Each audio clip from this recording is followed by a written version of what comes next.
Big boss season చివరిలో నిన్న రెండవ వారం నామినేషన్ జరిగిన సంగతి తెలిసిందే. అయితే రెండవ వారం నామినేషన్లో అందరూ కూడా హౌస్మేట్ అందరూ కూడా కలిపి పల్లవి ప్రశాంత్ను ఒక్కరినే నామినేషన్ చేసుకుంటూ వచ్చారు, వారి రిజల్ట్ చెప్తూ.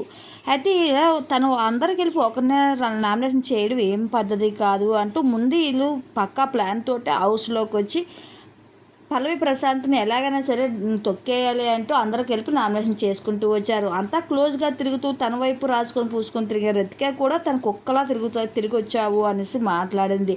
ఆ మాటలకు పల్లవి ప్రశాంత్ చాలా బాధపడిన సంగతి అందరికీ తెలిసిందే. అయితే ఈ హౌస్లో వచ్చిన కాంచి అమర్, సందీప్ ఇద్దరు కూడా తన రైతు బిడ్డ అన్న పేరుతో సింపతి సంపాదించుకుంటున్నారంటూ తనతో కోపంతో ఈ అవకాశం వచ్చినప్పుడు వాడుకొని తను అందరూ కలిపి ఒకేసారిగా నామినేషన్ చేయడం జరిగింది.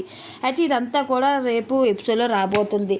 అయితే వీళ్ళందరూ కావాలని చేశారు అంటూ సింపతి సంపాదించుకుంటున్నారని తన ముందు వెళ్ళిపోతాడన్న భయంతో తను తొక్కేయాలని ఇలా చేశారు అంటూ హౌస్మేట్ అంటూ రేపు ఎపిసోడ్లో అయితే టెలికాస్ట్ కాబోతుంది. అయితే దీంట్లో మీ అభిప్రాయాన్ని ఏంటన్నది మాకు కూడా కామెంట్ సెక్షన్లో మీరు తెలియజేయండి.